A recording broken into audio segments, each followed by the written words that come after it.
அஸ்ஸலாமு அலைக்கும் வரஹ்மத்துல்லாஹி வபரகாத்துஹு. இந்த வீடியோவில் என்ன பார்க்க போகிறோம் அப்படின்னா, ரஷ்யாவில் எந்த மாதிரி யூனிவர்சிட்டிஸ் இருக்குது, அங்கே எப்படி அப்ளை பண்ணுறது, அட்மிஷன் ப்ராசஸ் என்ன, எப்படி சிட்டி செலக்ட் பண்ணுறது, எப்படி கோர்ஸ் செலக்ட் பண்ணுறது, இதை பற்றி நம்ம முழுமையாக பார்க்க போகிறோம். இந்த ரஷ்யன் யூனிவர்சிட்டி பார்த்திங்கன்னா மெடிக்கல் யூனிவர்சிட்டின்னு தனியாக இருக்குது, டெக்னிக்கல் யூனிவர்சிட்டிஸ்ன்னு இருக்குது, அப்புறம் அக்ரிகல்ச்சர் யூனிவர்சிட்டிஸ்ன்னு இருக்குது, அப்புறம் எக்கனாமிக் யூனிவர்சிட்டின்னு இருக்குது, அடுத்து டிரான்ஸ்போர்ட் யூனிவர்சிட்டிஸ்ன்னு இருக்குது. ஃபஸ்ட் நம்ம பார்க்க போகிறது வந்து மெடிக்கல் யூனிவர்சிட்டிஸ். மெடிக்கல் யூனிவர்சிட்டிஸ் உங்களுக்கு தெரியும், இது வந்து இந்தியன் ஸ்டூடெண்ட் இருந்தாலும் சரி, ஸ்ரீலங்கன், பங்களாதேஷ், பாகிஸ்தானிஸ் நிறைய பேருக்கு வந்து ரஷ்யாவில் வந்து மெடிக்கலில் படிக்கிறாங்க, அதாவது எம்பிபிஎஸ் படிக்க வர்றாங்க. அவங்க அதிகமாக வந்து இங்கிலீஷ் மீடியத்தில் தான் சேர்றாங்க. இந்தியன்ஸ் தவிர மற்றவங்க வந்து ரஷ்யன் மீடியத்தில் படிக்கிறாங்க. அது ஸ்காலர்ஷிப் வரும், நிறையா பெனிஃபிட்ஸ் இருக்கும், உங்களுக்கு புரியும் நினைக்கிறேன் அது. ஆனால் மேக்ஸிமம் இந்தியன் ஸ்டூடெண்ட்டுக்கு நம்ம பார்க்க போகிறோம் அப்படின்னா இங்கிலீஷ் மீடியம் தான், 6 இயர் இங்கிலீஷ் மீடியம் தான் இருக்குது. அடுத்தது டெக்னிக்கல் யூனிவர்சிட்டி பார்த்திங்கன்னா, technical universities, agriculture university, economic universities, transport universities. Technical யூனிவர்சிட்டினா உங்களுக்கு தெரியும், அதாவது இன்ஜினியரிங் மற்றபடி இன்ஜினியரிங் அதில் உள்ள எல்லா டெக்னாலஜியும் படிக்கக்கூடிய யூனிவர்சிட்டி டெக்னிக்கல் யூனிவர்சிட்டிஸ். அக்ரிகல்ச்சர் அப்புறம் வெட்டினரி சேர்ந்த ஒரு யூனிவர்சிட்டிஸ் இருக்கும், உங்களுக்கு புரிஞ்சிருக்குன்னு நினைக்கிறேன். அடுத்து எக்கனாமிக்ஸ், உங்களுக்கு தெரியும், எக்கனாமிக் ரிலேட்டடாக உள்ள சப்ஜெக்ட்லாம் படிக்கக்கூடிய யூனிவர்சிட்டிஸ் எக்கனாமிக் யூனிவர்சிட்டி. அப்புறம் டிரான்ஸ்போர்ட், ரயில்வே, அப்புறம் பஸ்ஸு, அதாவது ரோட் டிரான்ஸ்போர்ட்டு, அப்புறம் ஏர்வே, அப்புறம் ஷிப்மெண்ட், இது சம்மந்தமாக படிக்கக்கூடிய ஒரு யூனிவர்சிட்டிஸ் தனித்தனியாக பிரிச்சிருக்கிறாங்க. அப்புறம் இது மாதிரி நிறைய காலேஜஸ் யூனிவர்சிட்டிலாம் இருக்குது, தனித்தனியான university, aeronautic university, nuclear physics university, நிறைய தனித்தனியாக இருக்குது. அது அப்புறமா தனித்தனியாக பார்ப்போம். டெக்னிக்கல், அக்ரிகல்ச்சர், எக்கனாமிக், டிரான்ஸ்போர்ட் இந்த மாதிரி யூனிவர்சிட்டிஸ் பார்த்தீங்க அப்படின்னா இதில் வந்து இங்கிலீஷ் மீடியம் கிடையாது. சில சப்ஜெக்ட் ரொம்ப ரேராக இங்கிலீஷில் சொல்லிக் கொடுப்பாங்க. ஆனால் மேக்ஸிமம் பார்த்தீங்கன்னா ரஷ்யன் மீடியத்தில் நீங்கள் படிக்கிற மாதிரி இருக்கும். உங்களுக்கு தெரியும், ரஷ்யன் மீடியம் அப்படின்னா உடனே நம்ம வந்து என்ன பண்ணணும், ப்ரிப்பரேட்டரி கோர்ஸில் நம்ம ஜாயின் பண்ணணும். 1 இயர் லாங்குவேஜ் கோர்ஸ் இந்த யூனிவர்சிட்டிஸ் கொடுப்பாங்கன்னு அப்படின்னு உங்களுக்கு தெரியும், போன வீடியோவில் நம்ம பார்த்துருப்போம். இப்போ இந்த இடத்துல நம்ம முக்கியமாக கவனிக்கக்கூடிய விஷயம் என்னென்னா, இந்த ப்ரிப்பரேட்டரி கோர்ஸ் எங்கே பண்ணலாம். ப்ரிப்பரேட்டரி கோர்ஸ் அப்படின்னா உடனே நம்ம பெரிய சிட்டி செலக்ட் பண்ணலாமே, மாஸ்கோ, பீட்டர்ஸ்பர்க் இந்த மாதிரி நல்ல ஒரு எக்ஸ்பென்சிவாக உள்ள சிட்டி செலக்ட் பண்ணால் நல்லா இருக்குமே அப்படின்னு உங்களுக்கு தோணும். படித்தா நல்லது தானே அப்படின்னு தோணும்.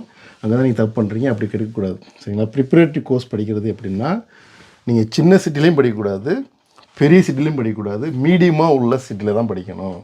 ஏன்னா ஃபார் எக்ஸாம்பிள் நீங்கள் மாஸ்கோ, பீட்டர்ஸ்பர்க் இதில் சேர்றீங்க அப்படின்னா லாங்குவேஜ் கோர்ஸ் சேர்றீங்க அப்படின்னா, ரஷ்யன் லாங்குவேஜ் கோர்ஸ், அதாவது ப்ரிப்பரேட்டரி கோர்ஸ் அப்படின்னா ரஷ்யன் லாங்குவேஜ் கோர்ஸ் நீங்கள் சேர்றீங்க அப்படின்னா அங்கே என்ன பிரச்சனைனா, ஃபீஸ் ஃபஸ்ட்டு அதிகமாக இருக்கும்.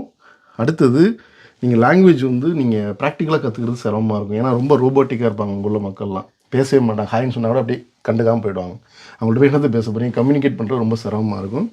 அடுத்தது இந்த இடத்துல பார்ட் டைம் ஜாப் பார்க்குறது ரொம்ப சிரமமாக இருக்கும். அந்த மாஸ்கோ யூனிவர்சிட்டிஸ் வந்து உடனே அலோவ் பண்ண மாட்டாங்க பார்ட் டைமுக்கு லாங்குவேஜ் கோர்ஸ் பண்ணுறவங்கள. ஒரு 2-3 வருஷம் போனதுக்கப்புறம் தான் கொஞ்சம் அலோவ் பண்ணுவாங்க, அது இருக்கும். ஆனால் உடனே அலோவ் பண்ண மாட்டாங்க. அடுத்தது அங்கே கொஞ்சம் ஸ்ட்ரிக்டாகவும் இருக்கும் படிப்பு. கொஞ்சம் ஏதாவது கிளாஸ் மிஸ் பண்ணீங்க மற்ற மாதிரிங்கன்னா பாஸ் பண்ணுறது கொஞ்சம் சிரமம் இங்கே உள்ள யூனிவர்சிட்டியில் படிக்கும்போது. அது ஒன்று. அதனால் பெரிய சிட்டி செலக்ட் பண்ணாதீங்க. ஏன் உடனே சின்ன சிட்டி செலக்ட் பண்ணலாமே அப்படின்னு சொல்லலாம். சின்ன சிட்டியில் வந்து என்ன பிரச்சனை அப்படின்னா, உங்களுக்கு பிரச்சனை இருக்காது, படிப்புலேயும் பிரச்சனை இருக்காது, லாங்குவேஜ் கற்றுக்கிறதுல பிரச்சனை இருக்காது. ஆனால் என்ன பிரச்சனைனா, அந்த பார்ட் டைம் ஜாப்பில் கொஞ்சம் ப்ராப்ளம் இருக்கும். எல்லா இடத்துலையும் உங்களுக்கு பார்ட் டைம் கிடைக்காது. அதெல்லாம் என்ன பண்ணணும்னா, கொஞ்சம் மீடியமாக உள்ள சிட்டி, ரொம்ப பெருசு இல்லாமல் சின்னது இல்லாமல் மீடியமாக உள்ள சிட்டி நம்ம செலக்ட் பண்ணணும். நிறைய சிட்டிஸ் இருக்குது ரஷ்யாவில், நான் உங்களுக்கு ரெக்கமெண்ட் பண்ணுறேன் இந்த யூனிவர்சிட்டியில் எப்படி பண்ணலாம் அப்படின்னு. நிறைய பேர் படிச்சுட்டு இருக்கிறாங்க என்ற ஸ்டூடெண்ட்டு. ஒன்று, அந்த சிட்டி நான் எப்படி செலக்ட் பண்ணுறேன்னு சொல்கிறேன் நான். அப்போ யூனிவர்சிட்டி செலக்ட் பண்ணுறேன் நான். ஃபார் எக்ஸாம்பிள் நீங்கள் இந்த மாதிரி சிட்டி நீங்கள் செலக்ட் பண்ணிட்டீங்க அப்படின்னா, சார் எனக்கு வந்து நான் பெரிய சிட்டியில் தான் நான் டிப்ளமா வாங்கணும், மாஸ்கோவில் தான் வாங்கினா எனக்கு பெருமையாக இருக்கும், பீட்டர்ஸ்பர்க்கில் வாங்கினா தான் பெருமையாக இருக்கும், அதேமாதிரி பெரிய பெரிய சிட்டியில் நான் வாங்கினா தான் எனக்கு என்னோடய டிகிரி பார்க்கும்போது சந்தோஷமாக இருக்கும், எல்லோரும் காட்டிக்கிறதுக்கு பெருமையாக இருக்கும் அப்படின்னு நினைப்பீங்க. அதுக்குண்டான வழிகள் தான் இது. நீங்கள் என்ன பண்ணுறீங்கன்னா, லாங்குவேஜ் கோர்ஸ் மட்டும்தான் நீங்கள் வந்து ஒரு மீடியமான சிட்டியில் படிக்கிறீங்க, ஓகேயா? அப்படிங்கும்போது என்ன ஆகுனா, லாங்குவேஜ் கோர்ஸ் முடிக்கிறதுக்கு முன்னாடியே நீங்கள் வந்து ஸ்காலர்ஷிப் ப்ரோக்ராம் அப்ளை பண்ணுங்கள். அதில் நீங்கள் செலக்ட் பண்ணுங்கள், மாஸ்கோ, பீட்டர்ஸ்பர்க், உங்களுக்கு என்னென்ன சிட்டிலாம் எனக்கு பிடிக்குதோ அந்த சிட்டி செலக்ட் பண்ணுங்கள். உங்களுக்கு 99% ஸ்காலர்ஷிப் கிடைக்கும். என்னோடய ஸ்டூடெண்ட் ஆல்ரெடி வாங்கியிருக்கிறாங்க. நான் மீடியமான சிட்டியில் நான் அனுப்பியிருக்கிறேன். அவங்க மாஸ்கோ சிட்டியில் இப்போ வந்து மெயினாக படிக்க போகிறாங்க. ஸோ அப்படிங்கும்போது அவங்கள ஆட்டோமேட்டிக்காக அவங்களோட டிகிரி வந்து பார்த்தீங்க அப்படின்னா உங்களுக்கு மாஸ்கோவில் முடித்த மாதிரியும் பீட்டர்ஸ்பர்க்கில் முடித்த மாதிரியும் வந்துடும். உங்களுக்கு புரிஞ்சிருக்குன்னு நினைக்கிறேன். ஸோ இதில் அவ்வளோ பெனிஃபிட்ஸ் இருக்குது. இப்போ என்ன பண்ணுறாரு இந்த ஸ்டூடெண்ட்டு, லாங்குவேஜ் கோர்ஸ் வந்து இந்த மீடியமான சிட்டியில் வந்தனால லாங்குவேஜ் நல்லா கற்றுக்கிட்டாரு. ஃபீஸும் கம்மியாக, அதாவது ஃபீஸும் வந்து ரொம்ப அதிகம் கிடையாது, ரொம்ப கம்மியும் கிடையாது, மீடியமாக தான் இருக்கும். பார்ட் டைம் ஜாப்லேயும் ஏர்ன் பண்ணிட்டார். ஸ்காலர்ஷிப்லேயும் வந்து அப்ளை பண்ணி அவருக்கு கிடச்சிருச்சு. அப்படிங்கும்போது எவ்வளோ நன்மைகள் இருக்குது இந்த சிட்டி செலக்ட் பண்ணுறதுல. ஸோ அதனால் இந்த சிட்டிஸ் இந்த இடத்துல வந்து நீங்கள் யாரும் ஏமாந்துடாதீங்க. லாங்குவேஜ் கோர்ஸ்னு வந்து நான் வந்து பெரிய பெரிய சிட்டியில் தான் பண்ணுவேன் அப்படிங்கிறது வந்து சிலவங்களுக்கு செட் ஆகும், ஆனால் அதிகமானவங்களுக்கு செட் ஆகாது. அது உண்மை தான் அது. அதனால் அதில் நீங்கள் கொஞ்சம் கேர்ஃபுல்லாக இருந்துங்க அந்த விஷயத்தில். அதெல்லாம் நான் உங்களுக்கு இந்த இடத்துல உங்களுக்கு ஹெல்ப் பண்ணுறேன் எப்படிங்கிறத.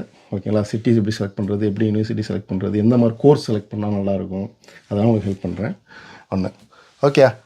என்ன பார்த்தோம் அப்படின்னா, ரஷ்யாவில் எந்தெந்த மாதிரி யூனிவர்சிட்டிஸ் இருக்குது, லாங்குவேஜ் கோர்ஸ் எங்கே படிக்கலாம், மெயின் கோர்ஸ் எங்கே படிக்கலாம், பார்ட் டைம் ஜாப் எப்படி பண்ணலாம், மெயின் கோர்ஸ் படிக்கும் பொழுது எப்படி temporary residence, green card, green passport எப்படி வாங்குறது அப்படிங்கிற பற்றிலாம் வரும்னு உங்களுக்கு புரிஞ்சிருக்கும்னு நினைக்கிறேன்.